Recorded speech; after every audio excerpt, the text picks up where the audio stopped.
Frères et sœurs en Christ, chers amis, je vous invite à lire avec moi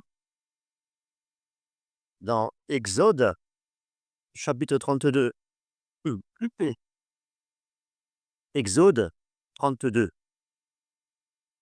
Bon, je vais faire une lecture. On va quand même, survoler 11 versets. Alors, je vous invite vraiment à lire avec moi. Alors, je vous lis dans la version Darby. Et quand le peuple vit que Moïse tardait à descendre de la montagne, le peuple s'assembla auprès d'Aaron et lui dirent: Lève-toi, fais-nous un Dieu qui aille devant nous. Car ce Moïse, cet homme qui nous a fait monter du pays d'Égypte, nous ne savons ce qui lui est arrivé. Et Aaron leur dit: Brisez les pendants d'or qui sont aux oreilles de vos femmes, de vos fils, de vos filles, et apportez-les-moi. Et tout le peuple arracha les pendants d'or qui étaient à leurs oreilles et les rapportèrent à Aaron. Et il les prit de leurs mains et forma l'or avec un ciseau, et il en fit un veau de fonte. Et ils dirent: C'est ici ton Dieu, ô Israël, qui t'a fait monter du pays d'Égypte. Et Aaron vit le veau et bâtit un autel devant lui. Et Aaron cria et dit: Demain, une fête à l'Éternel. Et le lendemain, ils se levèrent de bonne heure et offrirent des holocaustes et amenèrent des sacrifices de prospérité. Mais le peuple s'assit pour manger et pour boire, et ils se levèrent pour se divertir. Et l'Éternel dit à Moïse: Va, descends, car ton peuple que tu as fait monter du pays d'Égypte s'est corrompu. Ils se sont vite détournés du chemin que je leur avais commandé. Ils se sont fait un veau de fonte et se sont prosternés devant lui et lui ont sacrifié et ont dit: C'est ici ton Dieu, ô Israël, qui t'a fait monter du pays d'Égypte. Et l'Éternel a dit à Moïse: J'ai vu ce peuple, et voici, c'est un peuple de cou roide ou raide.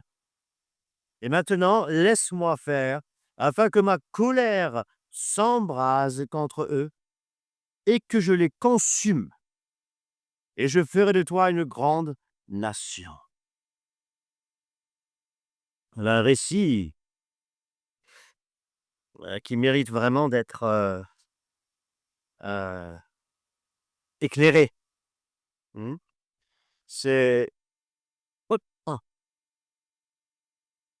J'ai intitulé cette étude, cet enseignement, La puissance de la foi au milieu du mal. Frères et sœurs, Exode 2 nous raconte justement quelque chose de très choquant, une scène très choquante. Ici, nous voyons effectivement que le peuple d'Israël, qui vient juste d'être libéré de l'esclavage de l'Égypte, est libéré par la puissance de Dieu. Ça veut dire effectivement qu'ils ont vu Dieu agir puissamment. Quand il y a eu les plaies en Égypte, quand il y a eu la mer Rouge qui s'était ouverte, etc. Et quand ils ont vu les ennemis être détruits, ils ont vu la puissance de Dieu. Ils ont chanté à la gloire de Dieu. Ils ont adoré Dieu. Ils ont proclamé la grandeur de Dieu. À ce moment-là, effectivement, Dieu était avec eux. Dieu était pour eux. Dieu était bien présent au milieu de toutes ces calamités, tout ce qu'ils ont dû endurer lorsqu'ils étaient encore esclaves et lorsque Dieu les a libérés de tout cela. Mais nous voyons effectivement que peu de temps après, ce même peuple qui avait invoqué le nom de Dieu, qui était libéré par Dieu, se détourne de Dieu. Il se détourne de Dieu et pour fabriquer même un veau d'or.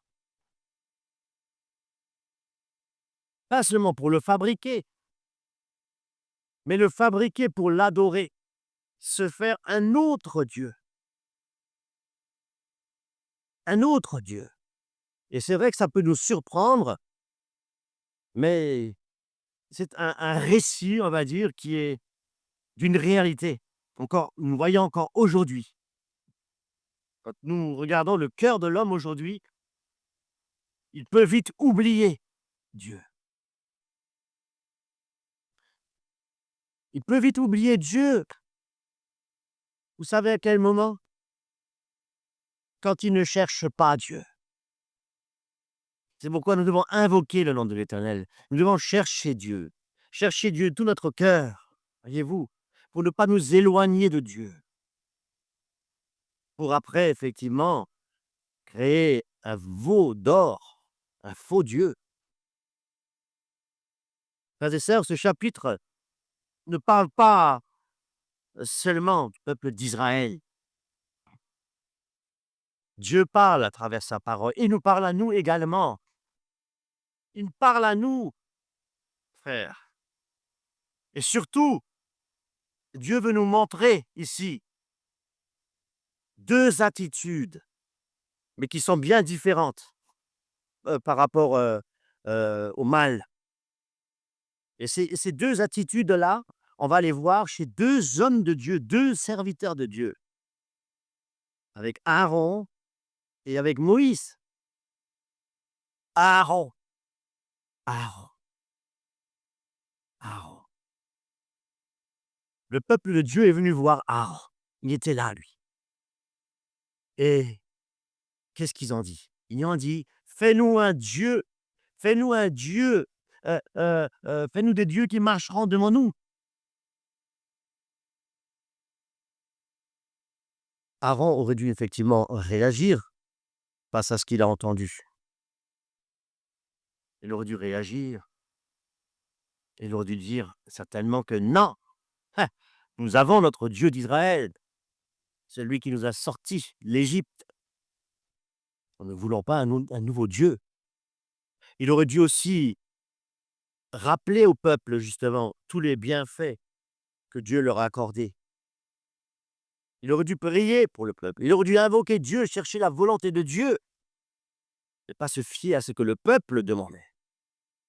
Mais il n'a rien fait de tout cela. Il a tout simplement dit oui. Il a accepté. Et pourquoi il a accepté? Certainement parce qu'il avait peur. Parce qu'il avait peur. Parce qu'il voulait, pour bien faire, il voulait éviter peut-être des conflits. Et parce qu'il voulait plaire au peuple de Dieu.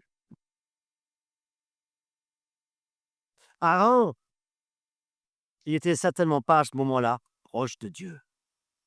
Il a agi parce qu'il était sous la pression du peuple de Dieu, des hommes, et il n'était pas vraiment engagé, on va dire, sous la direction de Dieu. Et le plus grave encore, c'est qu'il donne une apparence religieuse au péché. Voyez-vous? Eh oui, il parle de Dieu, il parle de l'Éternel, il construit un autel même, il organise une fête, et le péché, mes amis, est toujours dangereux. Et et il est encore plus quand on essaie de justifier les choses spirituellement. Ça, c'est grave.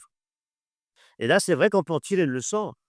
Quand, quelqu'un qui est responsable, dans le domaine spirituel, comme lorsque nous voyons aujourd'hui effectivement des pasteurs, nous voyons des «hommes de Dieu» entre guillemets, hein, qui eux cèdent au mal, ben, ils entraînent souvent de fois, leur joie avec eux. Ils entraînent avec eux dans la chute. Frères et sœurs, pendant que le peuple se détournait de Dieu, qu'est-ce qui se passait? C'est que où était Moïse à ce moment-là? La parole de Dieu nous dit que Moïse, il était dans la présence de Dieu, sur la montagne. sur la montagne dans la présence de Dieu. Et c'est là, mes amis, que je trouve toute la différence entre le serviteur Moïse et Aaron. Et Dieu, à ce moment-là, sur la montagne, Dieu se révèle à Moïse et il lui parle. Et il est en train d'expliquer ce que le peuple de Dieu faisait à ce moment-là. Et Dieu, effectivement, est en colère. Et c'est une bonne colère, une colère sainte, une juste colère. Et pourtant, Moïse, ici, il ne va pas seulement écouter Dieu, mais il va agir. Moïse va commencer à prier. Moïse va commencer à intercéder pour le peuple. Moïse se place entre Dieu et le peuple comme un substitut, comme un intermédiaire, parce qu'il aime le peuple de Dieu. Et Dieu lui propose même de faire de Moïse une grande nation à la place justement de ce peuple d'Israël qui est en train de se corrompre avec ce veau d'or. Mais qu'est-ce qu'il fait Moïse? Il refuse. Moïse ne pense pas à lui-même. Voyez-vous, il n'est pas égoïste. Il pense d'abord à Dieu et ensuite au peuple de Dieu. Il rappelle aussi à Dieu ses promesses. Il parle de la gloire du nom de Dieu. Il plaide pour la vie du peuple de Dieu. Est-ce que Dieu reste insensible à ce que Moïse dit? Non. C'est un serviteur exemplaire, Moïse. Et Dieu écoute Moïse. Et Dieu arrête le jugement. C'est ce qu'on appelle vraiment la foi en action, frères et sœurs. Une foi qui ne nie pas le péché, mais qui croit que la grâce de Dieu peut encore agir. Merveilleux. La grâce de Dieu, elle agit toujours. Quand Moïse descend, oh, quand il voit ce camp, est-ce qu'il va rester là sans rien dire? Est-ce qu'il va rester là comme si rien n'était? Il va agir, je disais tout à l'heure. Et qu'est-ce qu'il va faire? De quelle manière il va agir? Il va détruire le veau d'or. Détruire le veau d'or. Et quelle est cette signification? C'est pour montrer que c'est un péché grave, ce qu'ils ont fait. Donc, il le détruit. Il le détruit pour leur montrer que c'est injuste de se créer un veau d'or et d'adorer un autre Dieu. Voyez-vous? Mais en même temps, il ouvre une porte en faisant cela. Il ouvre une porte éternelle, voyez-vous? Une porte pour la vie éternelle. Mais qu'est-ce qu'il va leur dire à ce peuple? Il va leur faire donner un choix à faire. Qui est-ce qui est pour l'Éternel? Celui qui est pour l'Éternel, qu'il vienne vers moi. Il laisse le choix au peuple. Moïse ne rejette pas le peuple. Il invite à chacun à choisir son camp, là où il doit aller, là où il veut aller. Tu veux suivre l'Éternel? Alors viens. Et par là, effectivement, il montre l'amour de Dieu, l'amour qui est déposé dans le cœur de Moïse pour montrer que s'il est toujours encore possible de revenir à Dieu, même après avoir créé un autel, d'avoir créé une idole, après avoir péché, il y a toujours cette possibilité encore de revenir vers Dieu, comme le Fils prodigue, frères et sœurs. Nous avons un Dieu de grâce. N'usons pas de cette grâce, mes amis, mais acceptons Jésus-Christ, parce qu'un jour, il sera trop tard. Mais qu'est-ce que nous voyons? Nous voyons ici la tribu de Lévi, gloire à Dieu, qui a répondu à cet appel.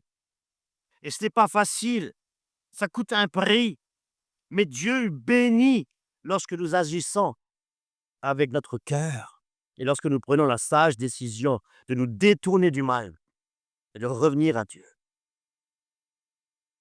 Gloire à Dieu. Et Dieu nous relève lorsque nous acceptons, lorsque nous disons non au péché et lorsque nous disons oui à Dieu, Dieu nous relève, quelle que soit la situation, quel que soit le péché. Il remonte vers l'Éternel. Lorsqu'il a réglé ce problème, il est remonté vers l'Éternel.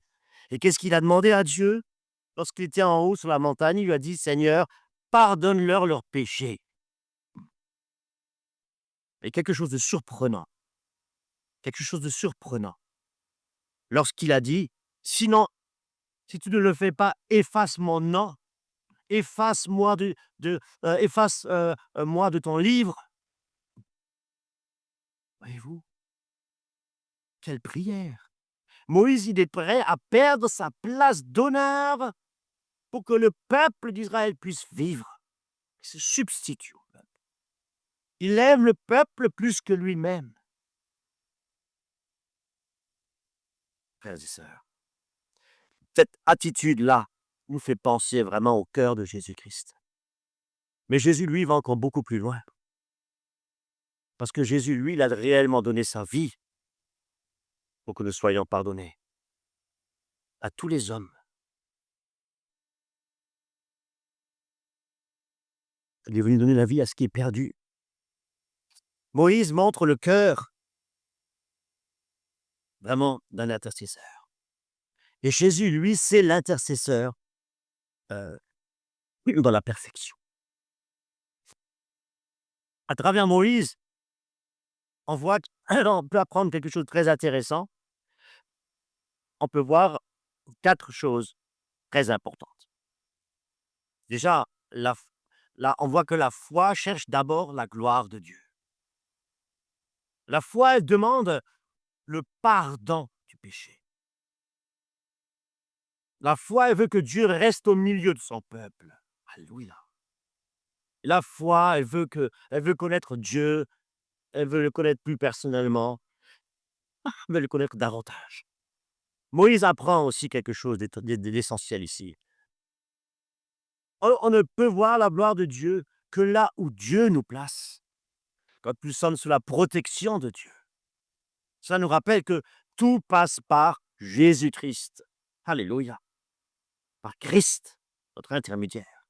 L'intermédiaire entre Dieu et les hommes.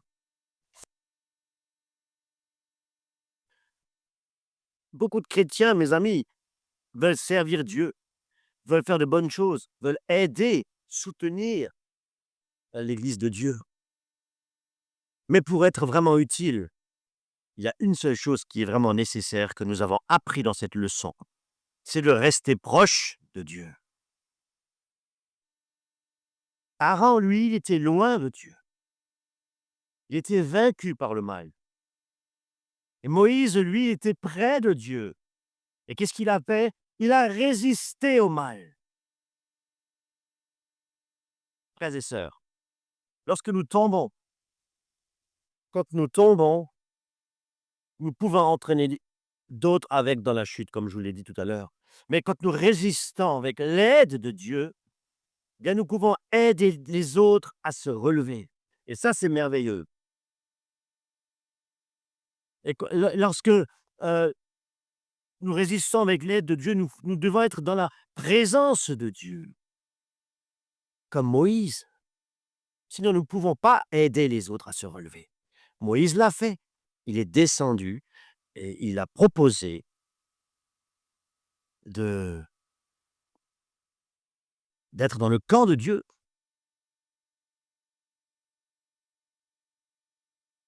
Dans l'Église aujourd'hui, il y a des faiblesses, il y a des blessures, même des scandales. Voyez-vous? Mais la grâce de Dieu, elle est toujours plus grande que le mal. La foi nous appelle à prier. La foi nous appelle à intercéder. La foi nous appelle à persévérer.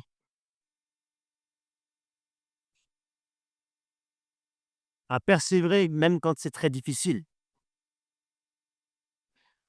Dieu voit le cœur. Dieu regarde au cœur. Même quand personne ne le remarque. Quand Dieu il a dit que lorsque tu pries, ne soyez pas comme les hypocrites qui aiment se faire voir. Entre dans ta chambre, Ferme la porte. Dieu te voit ici dans le lieu secret. Dieu nous voit. Dieu regarde au cœur.